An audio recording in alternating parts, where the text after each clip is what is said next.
Paz do Senhor para todos. Estamos aqui no dia de hoje para iniciar mais uma lição para aprendermos e ficarmos ricos tanto na graça como no conhecimento. A lição de hoje, ela traz um tema, a condição dos gentios sem Deus. Lição de número 6, 10 de maio de 2020.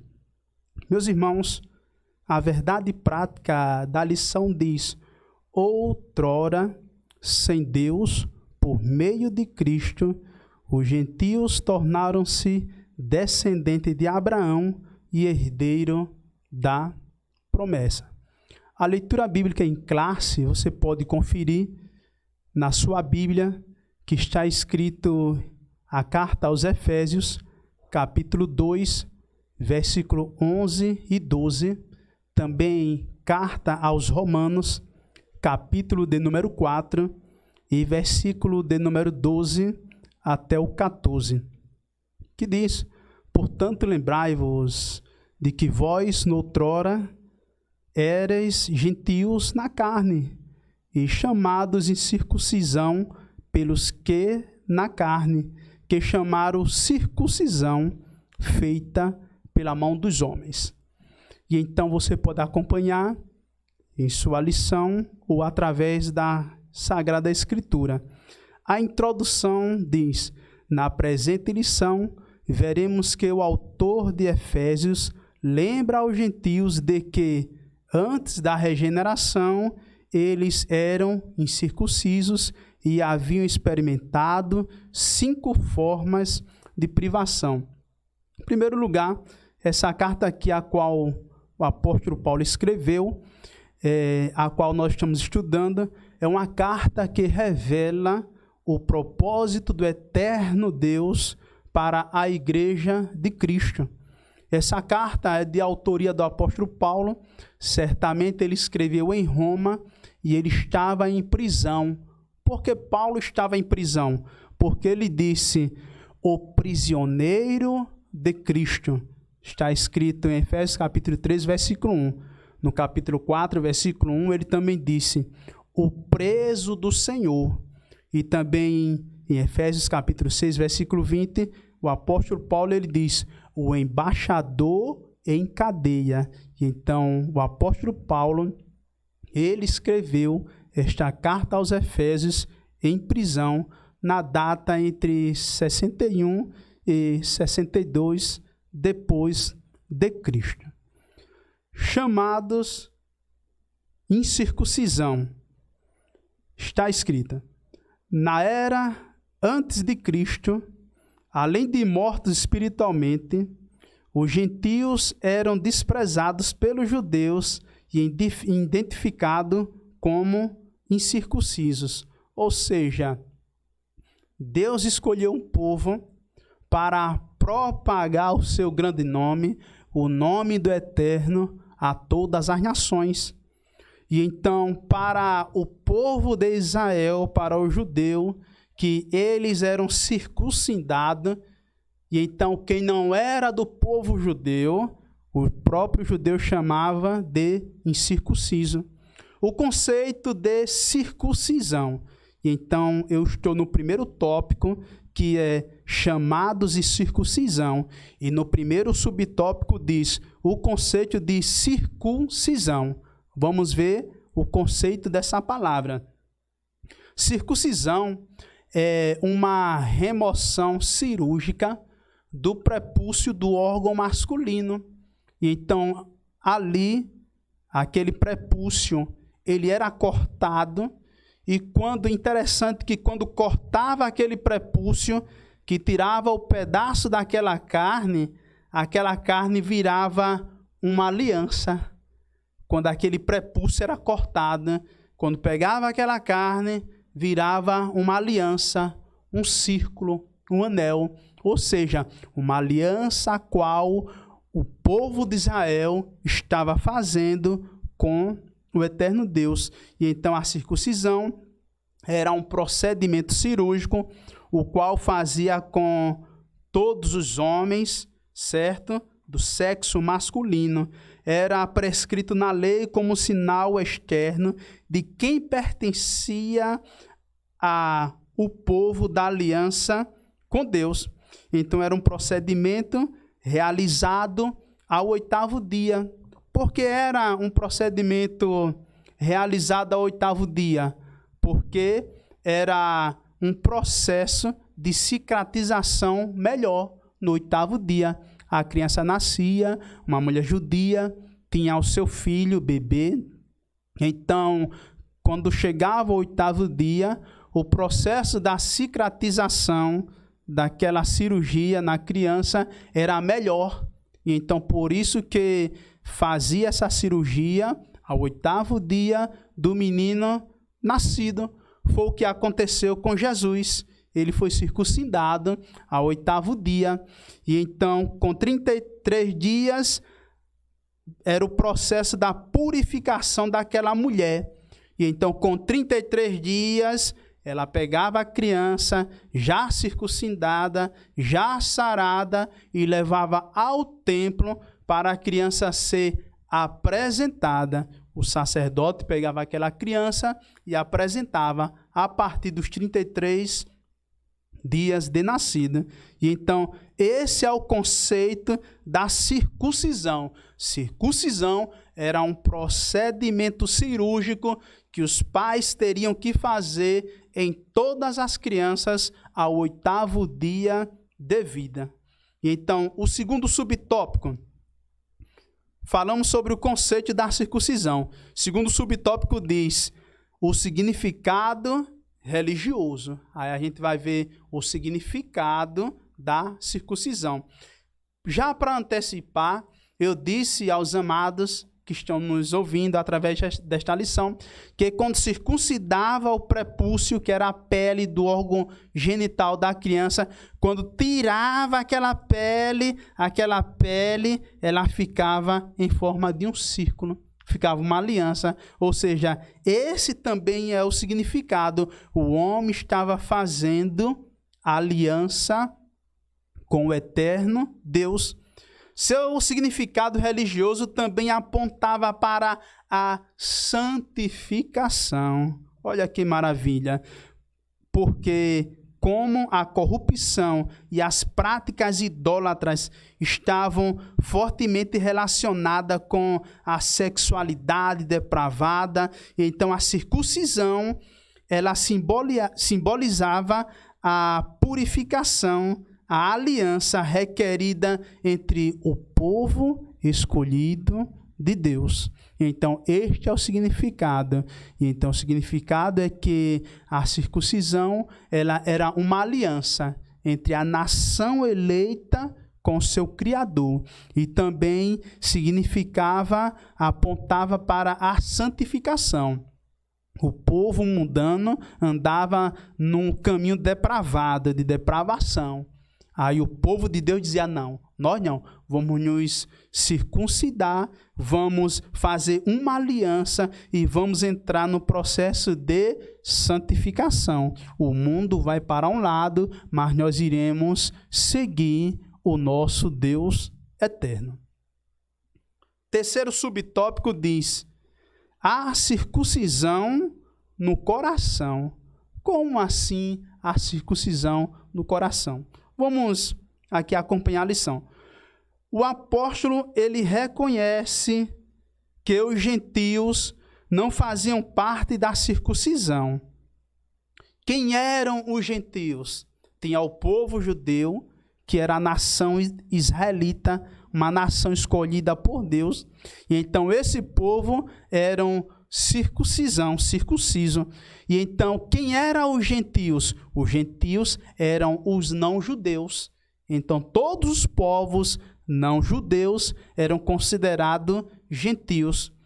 Ou seja, o apóstolo reconhece que os gentios não faziam parte da circuncisão, mas com uma ressalva. O sinal dos judeus era apenas físico e realizado por mãos humanas. Ou seja, o apóstolo Paulo, ele ratifica, ele dá a certeza que aquele processo cirúrgico era apenas algo feito por mãos humanas.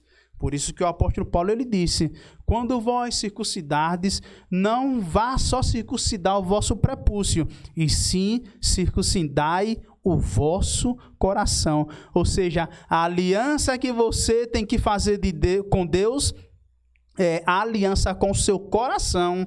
Amar a Deus com o seu coração. Uma aliança com o seu coração. E nada simplesmente feito com mãos humanas. A boa nova que Paulo traz é de que a verdadeira circuncisão não se tratava apenas de uma operação. Então, os judeus ele fazia aquela circuncisão, que era uma operação, procedimento cirúrgico. Mas ele diz que a verdadeira circuncisão não é essa, simplesmente um procedimento cirúrgico, mas sim circuncidar o coração. O que é circuncidar o coração? É o interior. No interior, aquele de coração, cujo louvor não provém dos homens, mas de Deus. Está escrito em Romanos, capítulo 2, e versículo de número 29. Aqui é interessante que diz: assim em Cristo, o sinal de quem pertence a Deus não é a circuncisão, nem a incircuncisão, mas sim o ser uma nova criatura. O que Paulo quis dizer? Existia uma briga entre judeus e gentios. Os judeus ganhavam almas, ganhavam os gentios para a igreja. Quando os judeus se convertiam e entravam dentro da igreja, aí os judeus queriam discutir com os gentios. Eles teriam que fazer a circuncisão. Ou seja, já existia o preconceito. Há quem diga que o preconceito é algo novo. Não. O preconceito existe há milhares de anos. Desde essa época aqui, o judeu já dizia: olha o incircunciso. Então, é quando o apóstolo Paulo ele diz: não adianta nem a circuncisão e nem a incircuncisão. O que importa é o quê? É o ser uma nova criatura. Foi o que a gente estudou na lição 5. No domingo passado, mas hoje estamos com a lição 6. Então, o importante é nós sermos uma nova criatura, como está escrito na carta que Paulo escreveu ao Gálatas, capítulo 6, e o versículo de número 15. Nós temos que ser uma nova criatura, não circuncidar o prepúcio, mas sim o nosso coração. Nós iremos encerrar o primeiro tópico com o segundo subtópico que diz a circuncisão na nova aliança. Lembrando, irmãos, também que a respeito da circuncisão, vocês podem acompanhar em suas Bíblias que está escrito em Levítico, capítulo 12, o versículo 1 até o versículo 4. É quando a palavra de Deus vai falar com Abraão, mostrar todo o início da circuncisão. Então você pode conferir Levítico, capítulo 12, versículo 1 até o versículo de número 4. A circuncisão na nova aliança. O assunto da circuncisão gerou discussões, como eu havia dito. O assunto da circuncisão, ela gerou discussões acaloradas entre judeus e gentios. Olha aí, tá vendo?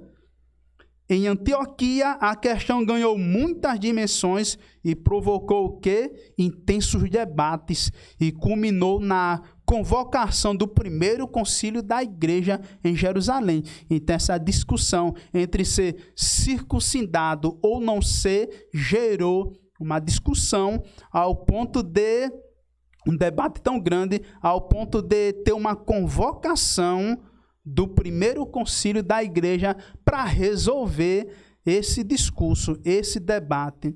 A deliberação dos apóstolos sobre o assunto, sob orientação do Espírito Santo, passou a enfatizar que a nova aliança, a circuncisão, somos nós.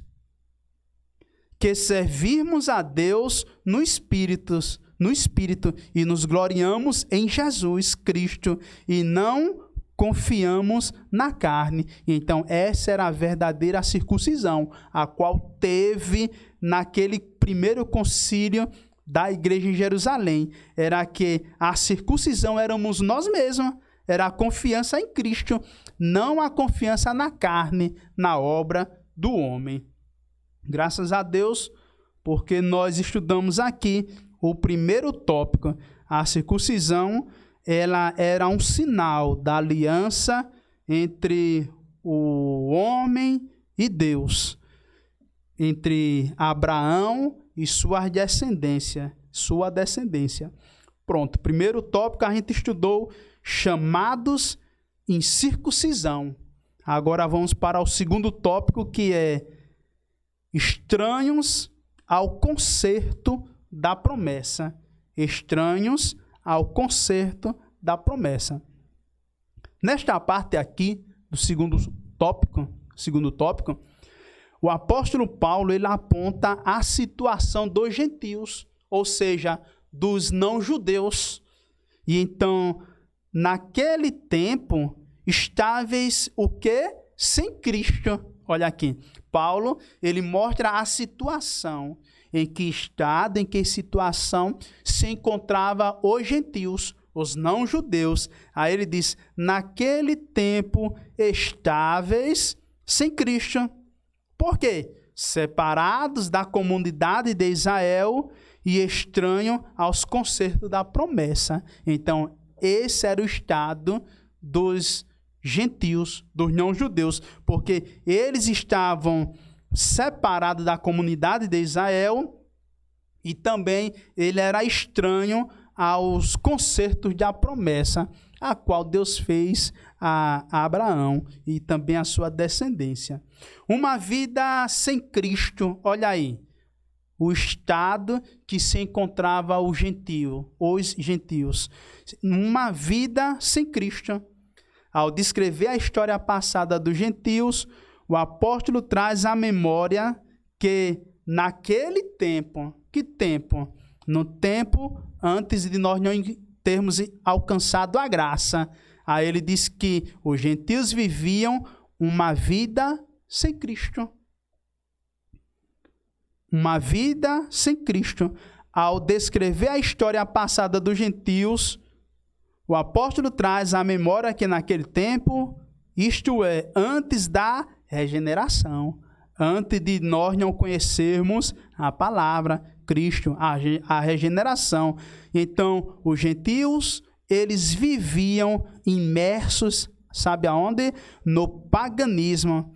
E, portanto, sem Cristo, isso indica que a religiosidade dos gentios era incapaz de inseri-los na promessa messiânica da salvação. Também significa que eles desconheciam a Cristo, como também eram indiferentes à promessa acerca dele e de sua obra.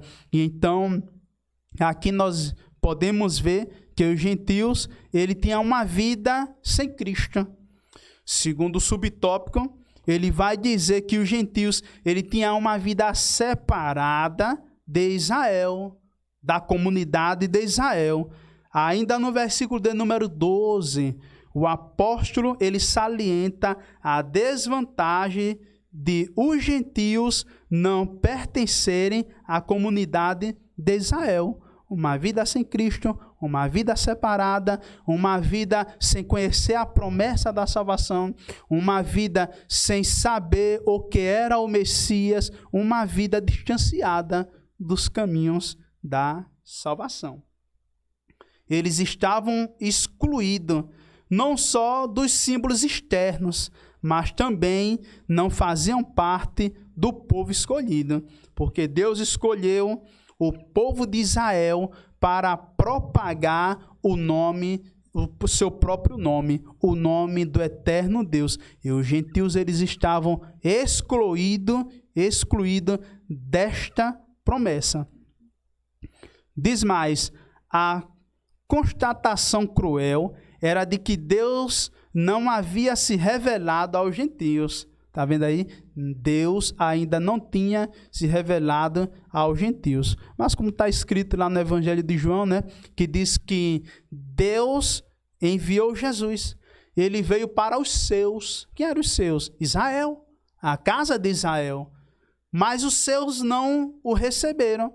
Mas todos o quanto recebeu, deu poder de ser feito filho de Deus. Então essa é uma grande promessa para o povo gentio. Não ser apenas criatura, mas o poder de ser feito filho de Deus. Ou seja, nós somos filhos de Deus por adoção.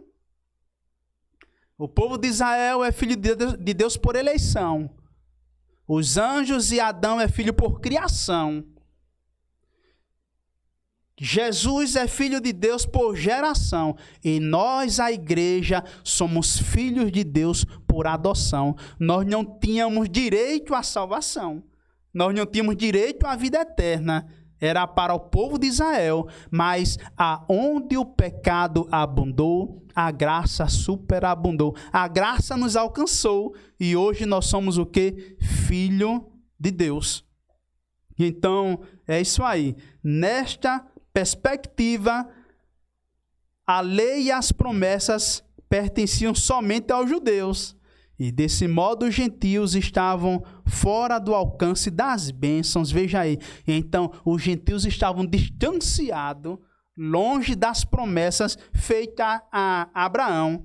E então, para um gentio, ele fazer parte dessa promessa abraâmica, o que teria que acontecer? Por exemplo, eu era um judeu e então eu tinha um gentio que era meu escravo. E então eu tinha que circuncidar ele para ele fazer parte dessa promessa. Ou se na nação de Israel tinha um estrangeiro, ele teria que ser circuncidado para fazer parte da promessa abraâmica. E então era assim que ocorria. Aí eles agora poderiam alcançar a bênção a qual Deus prometeu a Abraão, Isaque e a Jacó. Entretanto, o que os gentios precisavam saber era que por meio de Cristo, eles também se tornariam descendentes de Abraão. Olha que maravilha! Através de Cristo, os gentios poderiam se tornar filhos de Abraão. Como? Eu sendo não judeu, eu sendo um gentio, eu me tornar filho ou descendente de Abraão. Aí se usa o requisito pela fé. Os gentios não eram herdeiros da promessa da salvação, porque eles não eram da lei. Porém, entretanto, todavia, logo a fé seria vã e a promessa aniquilada. Ou seja, nós somos filhos de Abraão pela fé. Então, todos nós agora somos herdeiros. Por isso que em Gênesis diz que, em Hebreus, corrigindo, diz que Abraão, ele saudou a promessa de longe. E de Abraão foram benditos todas as nações da terra. Isso é uma maravilha. Ou seja, através de Abraão, todas as nações da terra, todos os povos, línguas, tribos e nações alcançaram esta grande bênção, que é a bênção da salvação. Basta tão somente nós abraçarmos o Jesus que dá esta certeza para nós que somos a igreja de Cristo. Terceiro subtópico do segundo tópico diz: alienados ao pacto das promessas. Está vendo aí? E então, o apóstolo Paulo, ele diz qual a condição que se encontrava os gentios sem Cristo, separado e também alienado. E então, eles viviam alienado, ou seja, o que é ser alienado segundo a lição? É um indivíduo que perdeu a razão. ele perde a razão, ele perdeu o rumo, ele não tem entendimento. Então aqui chama alienados. Alienados aos pactos da promessa. Ou seja, eles não tinham saber desse pacto da promessa. Eles não tinham razão, não tinham sentido do que era o pacto da promessa. Por isso que aqui chama alienados. Uma vez separados da comunidade de Israel, os gentios conheciam totalmente os vários pactos que Deus estabelecera aos patriarcas israelitas. Esses pactos giravam em torno da grande promessa do advento do Messias. Dentre eles, o pacto abraâmico, outro, o pacto mosaico, outro, e o pacto davídico, que era pacto de aliança, pacto de promessa. O pacto que Deus tinha com Abraão era pacto de promessa. O pacto mosaico e o davídico também eram pacto de promessa. Esses pactos eram reiterações da promessa messiânica, que é a promessa da salvação. Como nós não atentarmos a uma tão grande salvação?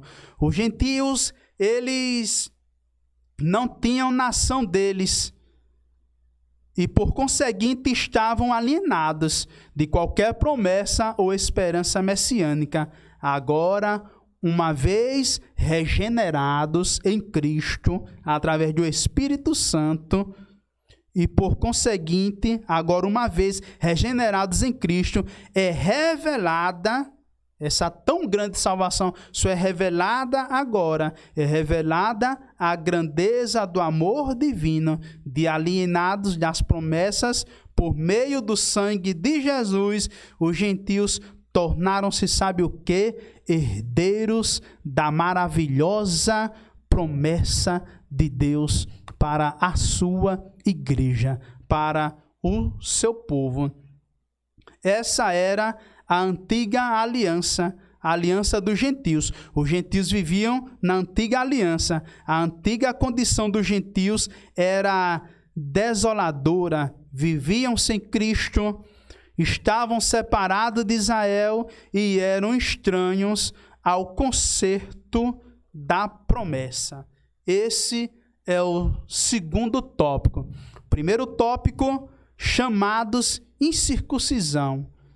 Segundo tópico, estranhos ao concerto da promessa. E o terceiro tópico, sem esperança e sem Deus. Esta também era uma condição a qual o apóstolo Paulo, ele faz esta colocação, que os gentios, eles viviam também sem esperança e sem Deus.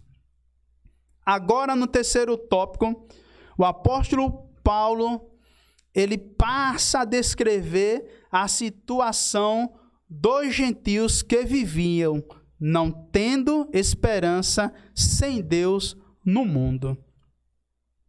Desprovido de esperança. A palavra esperança, ela traz a ideia de confiança. Então, a palavra aqui, esperança, ela nos traz uma ideia de confiança. Não tem nada melhor do que nós nos sentirmos confiantes. E então, a palavra esperança, ela nos traz uma ideia de confiança. E nas Escrituras, o seu principal uso está ligado à confiança nas promessas divinas. E então a esperança é confiança nas promessas divinas. Você pode conferir no livro de Salmos, capítulo 130, versículo 5, também Jeremias, capítulo 17, e o versículo de número 7. Podemos afirmar que os gentios eram desprovidos dessa esperança. Eles não tinham essa esperança por causa de parte da filosofia grega que descarta a possibilidade de uma vida além do túmulo e que, consequentemente, pudesse ser ditosa.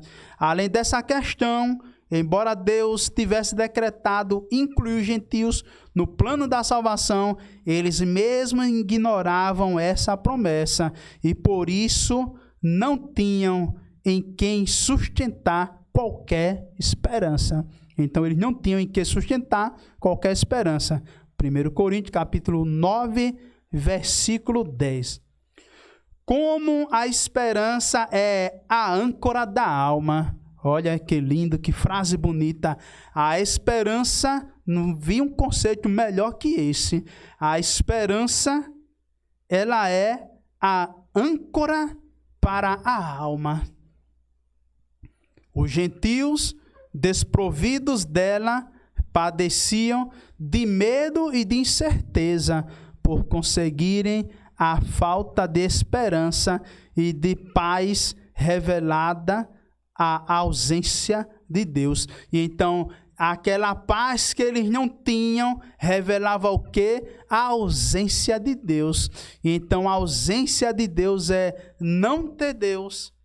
Deus está ausente dentro do ser humano. E então, quando os gentios, ele tinha essa ausência de Deus, ele não tinha Deus, e então ele estava desprovido da esperança, que é a âncora da alma do homem. Sem Deus, então, o gentio, ele sem essa esperança, ele se sentia no mundo sem Deus. A expressão sem Deus não significa apenas que os gentios não serviam ou não acreditavam numa divindade, de jeito nenhum. Os gentios, eles acreditavam em divindades. Agora, o problema era que eles eram politeístas, ou seja, eles não acreditavam apenas em um Deus, e sim em vários deuses. Então, os gentios, eles eram politeístas. Eles acreditavam em vários deuses, ou seja, eles eram idólatras, pois acreditavam e adoravam a muitos deuses. Assim, por meio de seu paganismo, que era um povo pagão, estavam alienados, sem saber, sem noção, porque nós estudamos aqui que alienado é o indivíduo que perdeu a razão. E então, assim, por meio de seu paganismo, estavam alienados de Deus, que havia se revelado ao povo de Israel. Êxodo, capítulo 19, versículo 1, até o versículo de número 16. Você pode conferir em sua sagrada escritura. Isso significa dizer que suas vidas eram regidas pela falsa ideia de divindades pagãs que as mantinham escravizadas em densas trevas espirituais. E então, os gentios, eles tinham tantos deuses, por ser politeísta, adoravam tantos deuses que acabava sendo, se atrapalhava. Tinha tantos deuses, tanta divindade, que as divindades pagãs, eles conseguiam escravizar, conseguia deixar o povo gentil em trevas espirituais, por ter tantos deuses, tanta divindade, que eles se atrapalhavam e entravam nas trevas espirituais, sem saber qual era a verdadeira luz, ou seja, era um povo alienado. Trata-se de uma descrição de um quadro calamitoso. Entretanto, e felizmente, esse quadro foi alterado. Que maravilha! A gente acabamos de ver que este povo, eles estavam o quê? Uma vida sem Cristo, separados, alienados, sem esperança e sem Deus. Agora veja que maravilha. Trata-se de uma descrição de um quadro calamitoso. Entretanto e felizmente, graças a Deus, que esse quadro foi alterado pela intervenção dos desígnios eternos do verdadeiro Deus. Deus, ele mudou este quadro. Este quadro, ele foi alterado porque Deus interveio nos desígnios eternos da sua própria promessa. A síntese diz: a antiga condição dos gentios era lamentável, desprovida de esperança, sem Deus, na vida caminhava a passos largos à perdição, ao inferno. Então eles andavam em passos largos à perdição do inferno, porque não tinha experimentado, não sabia a verdadeira promessa. A promessa que Deus havia prometido a Abraão, que era a promessa da salvação, a promessa messiânica, a promessa que Deus fez a Abraão foi de enviar Jesus para ser o Salvador, não só de Israel, mas também de toda a humanidade.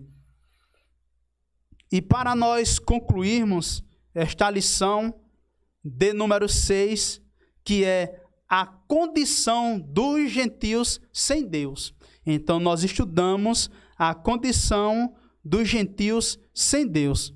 Noutro tempo, para nós fazermos o fecho, a conclusão desta lição, nós iremos ler a conclusão, essas linhas.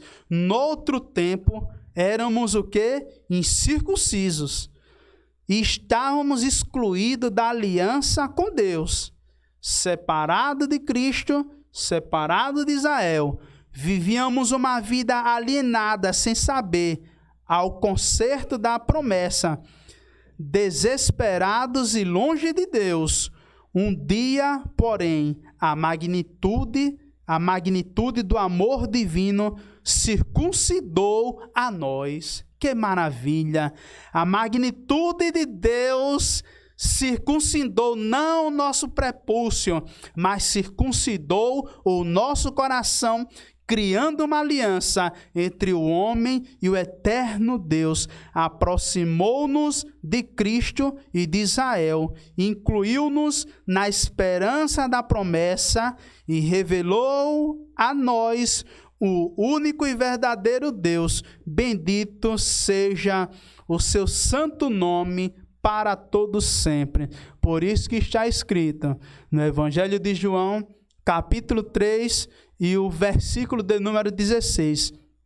Revela a grandeza do coração de Deus, quando diz: porque Deus amou o mundo de uma tal maneira que deu seu Filho unigênito, para que todo aquele que nele crê não pereça, mas tenha a vida eterna. Que Deus nos abençoe, que Deus nos ajude e guarde esta palavra, este tema, a condição dos gentios sem Deus. Mas aprendemos que através do amor de Deus, da magnitude, dessa excelência, Deus nos aproximou e hoje fazemos parte da Igreja de Cristo. Tenha um bom domingo e uma boa aula. Deus abençoe a todos.